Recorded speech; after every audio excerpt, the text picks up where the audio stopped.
Yo, what's good, everybody? What's good, everybody? Welcome to another episode of Mama Knows Best, actually, episode 13. So, welcome to episode 13 of Mama Knows Best, Sorta. I'm Son, and I'm here with, Mama. we were, I know we never go live. We never, put out live recordings, but we record at 7 o'clock. And, I've had to wait the past 12 to 15 minutes because my mama's shuffling stuff. Her setup is not right. Curtis in the kitchen warming up crab legs and potatoes and mashed potatoes. We agreed to 7 o'clock. Can we please get the podcast started so I can be in a better mood? So I'm Are just you letting. done? No, I'm not done. I'm just letting. Matter of fact, then we got that. I don't know if that feature doesn't work, but it's just us two. But I'm trying to blow myself up, but it doesn't work yet. So Thank goodness. I'm gonna let the audience know because my mother is late, because she's doing other just nonsense. I'm in a terrible mood to start the podcast. Can we please get better discipline from Mama? I am very disciplined. I took y'all advice. Y'all wanted me to come. I have to come and set up in a living room because y'all talk about my background, which I think my background is phenomenal because it shows mama's personality. But you so-called experts think you know everything. Like what you got, you have a plain background. It's stupid. This is stupid. You're supposed to have your personality that shows up in here. So I had to redo this over, do that over. Mike wasn't acting right, but I'm here ready to go. Now what? You better be lucky that my team and I decided to retain you. In this past week and a half, and the relaunch process, there were a few discussions pertaining around relieving you your duties and bringing in a new mama. We had discussions about relieving you from your duties and bringing in a new mama. So you better be lucky that we decided to keep you on this show. Team know the deal. Yeah, y'all can talk. Y'all talk all that team talk while I ain't on there. Of the team, tell the team this was a stupid topic because we've already pretty much had a discussion around there. So we need to have some brainstorming sessions on some really good topics or some topics that we've not already spoken about. Are y'all out of ideas? We have not talked about gender norms. I'm looking forward to you. So started off the podcast. My mama was late. She's upset about the topic. But guess what? When you're the executive producer, you sometimes have to oversee when your other on-air talent doesn't really understand what's going on. So today we're going to be talking about gender norms, how that plays into society, how that plays into relationships. So let's get into it. And just so you know, a lot of the talent become EPs, and they generally are better EPs because they not only doing the work, they know how to do it behind the scene. I'm just saying. But now you can go to your first question. So the engineer is trying to tell the person that works in media how media works. Got you. Okay. So again, audience, we're talking about gender norms. As a title as you see below, potentially rethinking how we think about gender norms overall. So one of the questions we wanted to kick off was: are women comfortable playing a man's role? Because there's a lot of I think in today's society, there's a lot of talk about people don't believe in gender norms, or that's a thing of the past, right? Or that's ancient thinking. Me, on the other hand, I fully believe in gender norms in a certain capacity, and so I'm interested, as a grown woman that you are women comfortable playing a man's role, and what does that look like if so? Well, we will have to define woman's role. We will have to define man's role.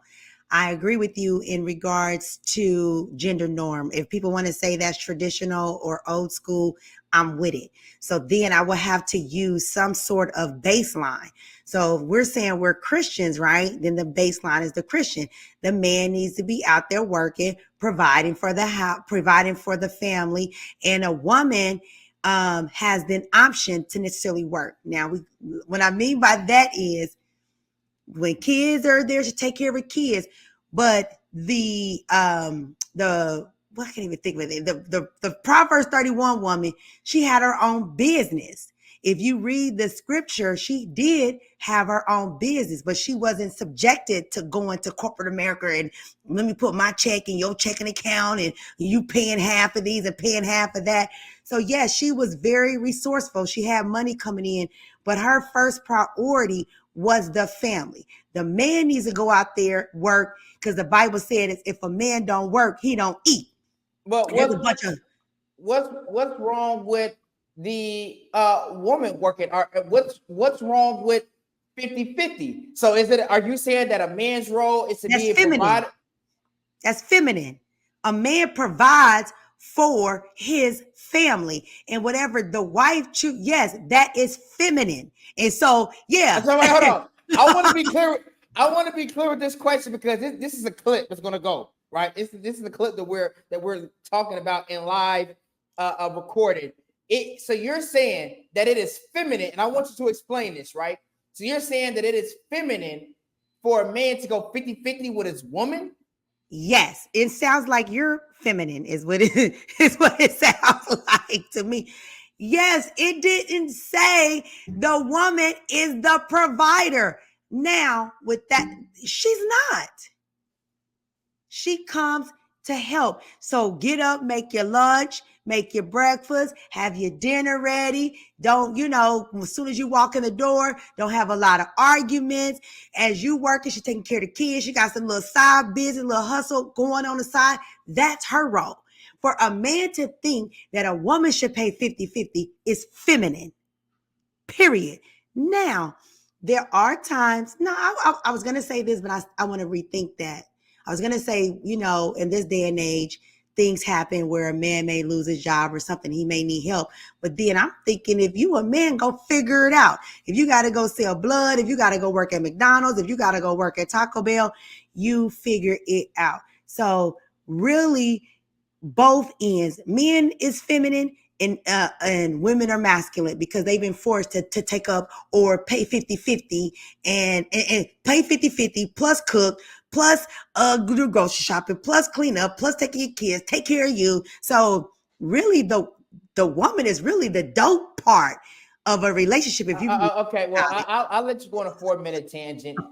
What you said was utterly ridiculous. I'm disappointed in everything that you said. I 1,000% disagree with everything you said. I guess the one thing I do agree with is I believe a man is supposed to be a provider. I don't necessarily see a man being a provider is always necessarily meaning providing 100% financially. In my mind, 1 + 1 = 2, right? So if I have a really good career, my wife or whoever, fiance at the time, or girlfriend when you're a little bit younger has a really good career, right. 1 + 1 = 2, right? And so, hey, we can't, as a man, you can't always think that a woman wants to sit at home and take care of the kids or have that traditional mindset. And so I know we're talking about, playing a man's role, but I think you leaned into a better question and a better thought of 50-50. And I believe to a certain extent, 50-50 from a financial standpoint, especially in younger years, probably be a little bit better. Now, someone that I'm dating, right, it's not going to be necessarily 50-50, right? There's going to be, if I have someone come up to Connecticut, my proposal will be, hey, I cover the rent. I cover most of the bills that I've been covering. But yeah, the electricity, go ahead. The car insurance and your own things you want to do as far as your nails, your hair, all the other junk that you want to do, that's on you, right? The groceries, you can help out with that. And so it may not necessarily be 50-50 always financially, but 1 + 1 = 2, right? And that trumps 1 + 0.5 = 1.5.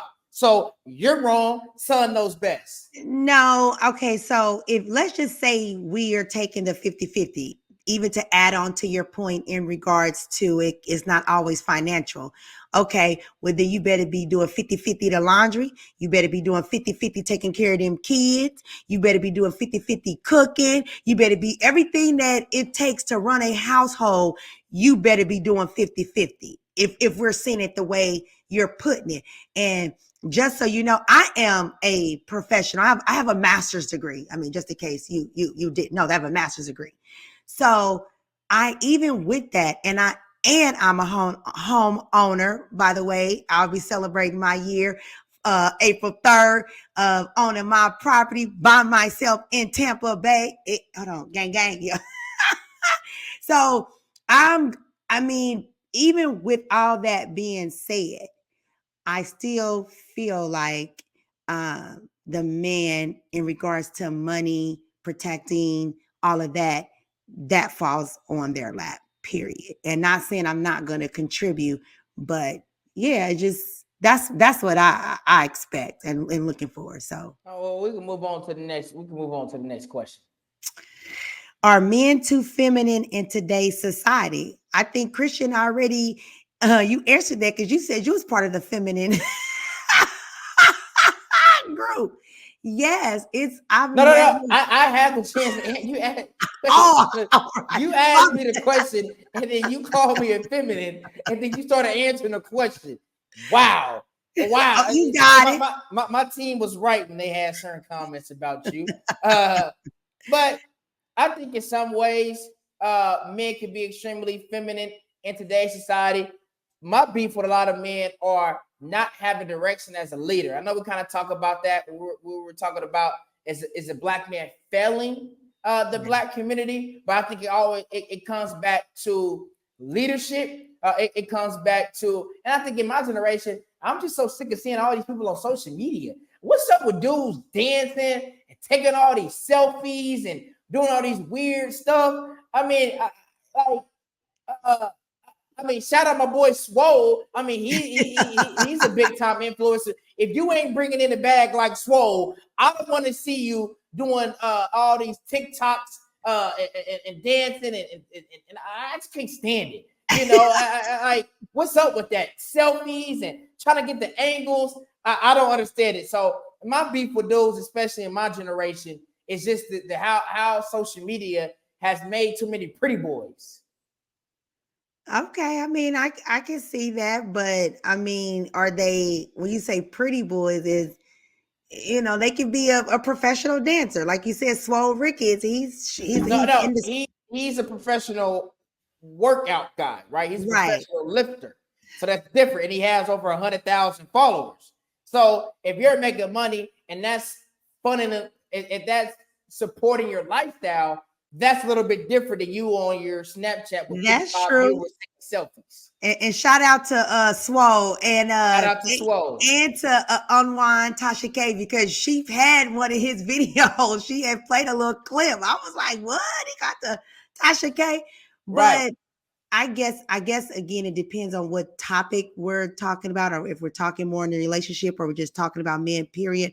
Of course, they are more feminine. They got merces, they got man bags. Like they want their toes and their nails and everything that makes a woman a woman. That's what they doing now. They wearing wigs. You can go get you a whole hair like yours. So shout out to your hair, but it's yours. But they have wigs that now that men are wearing to give them hair, give them dreadlocks, all that. So what happened to just being bald if you bald?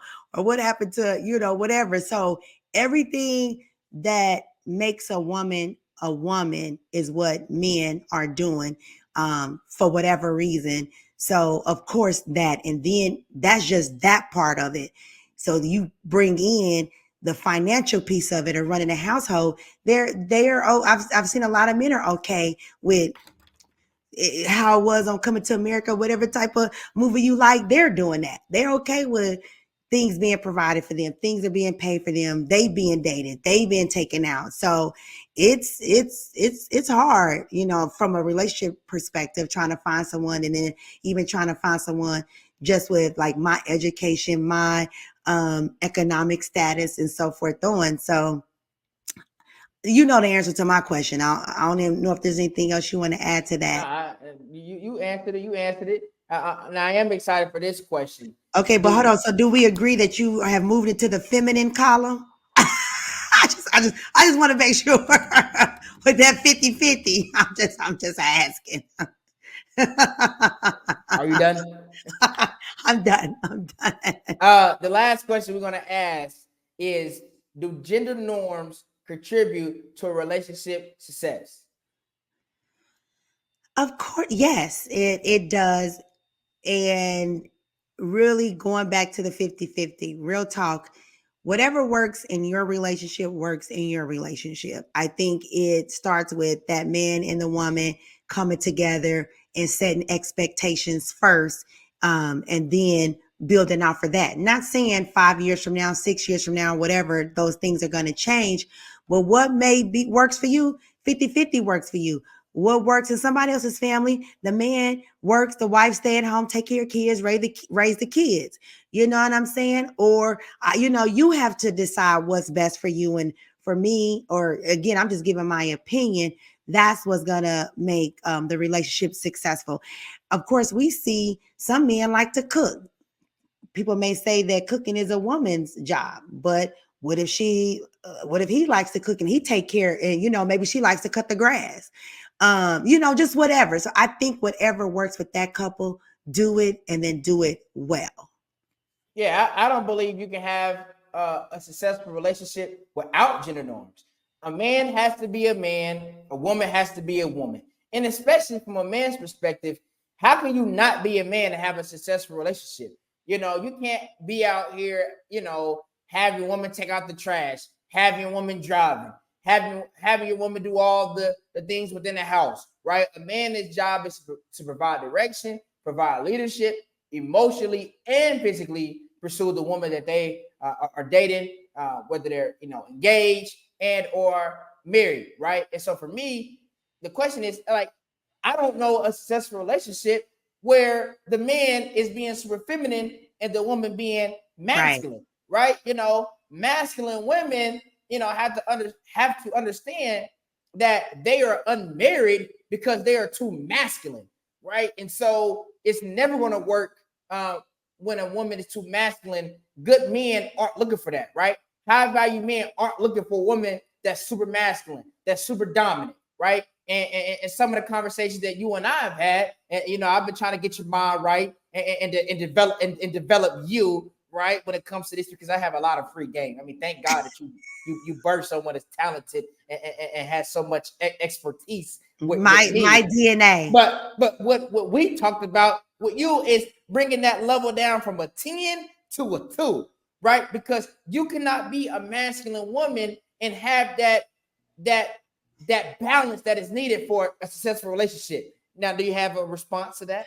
No, I 100% agree with you. It's just that men have to understand again why a woman has to be masculine, especially if you grew up having to fight for everything that you've obtained. Like nothing was freely given to me. So I've always been, I stand up for what's right. I'm that rebel, the ones that, okay, fight for those who can't fight. Like I've just always been wired that way in my DNA. So I definitely agree that But it but has but to be. but my pushback to masculine women, and not necessarily you, I think you really starting to realize this now.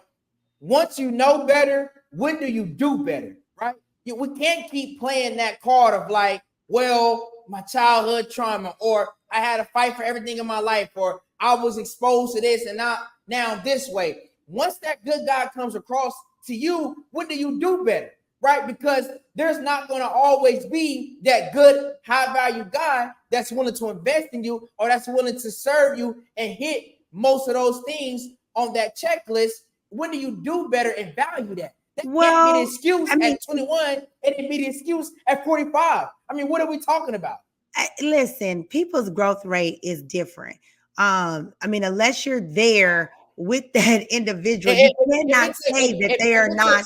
If it takes you 20 years to grow, I mean, everybody grows every day, but it don't take 20 years to learn a simple Um, lesson. a simple lesson. I mean, you've been a little bit extreme. I mean, it almost sounds like you're making this personal. Is there something that No, you want to say to me? I I mean, I'm that's. not. I mean, I'm I'm kind not. of picking up No, some no, vibe. no, Are you trying to say something no. to me? Well, like I said before, I asked you the question. Yes, I but no, I want to make it clear. I'm not attacking you. I think based on our conversations the last 4 to 5 years post the divorce, that you were like, hey, I'm trying things differently. How you were 5 years ago in 2019 how you are 2024 going into the summer of 2024 is night and day, right? And so luckily you have a lot of things going for yourself. So you may not, and you're not necessarily dependent on the man in a lot of ways. So you have different opportunities. But we don't want to keep having this conversation going into 2029. Absolutely. I totally agree with you. I mean, as long as there's growth, then you gotta celebrate the small wins, and then even when you do mess up, don't beat yourself down. Learn from it, Right. get up. I mean, the Bible says we gotta forgive 70 times 7. So you can apply that when I mess up, I have to forgive myself, or do different things like that. But the idea, I guess, step one would be recognizing who you are. And then sometimes you don't even know things that are in you until you be put in a situation. And Absolutely. like you go to school, you learn, but then once you're out there in your job, then you can actually implement the things that you're taught. Relationship wise, we can say we love a person all day or what we can and can't do, but when you're in the midst of a heated argument, how that's really shows what's in you. And sometimes if you do mess up, you be like, God, I didn't even know. Yeah, I do still got an anger problem. Yeah, I still got this problem that I thought I was over with. Because when the sun is shining and everybody kicking and having a ball, there's no need to argue. You really find what's in you when that pressure hits. So it's understanding it, go back, reevaluate yourself, and keep moving forward. So did we make some good points or no? Did we answer the questions or no? We made some good points. I thought it was a good, powerful episode. We definitely gonna meet. You did have shout out Carolina, shout out Damon. You did have your crew in town, so we wanted to respect that, give you a space to be able to breathe while we cook up some better content. Continue to like and subscribe. Got some super cool videos from the last episode that's going to hit.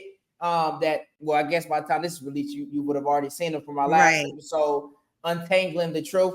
But I'm excited, boy, and I also look forward to when it's just me and you, because we get to go back and forth and continue to play tennis with each other with some of these points. So you had your mic drop, Amy. You got anything else you got to say, boy? Bye.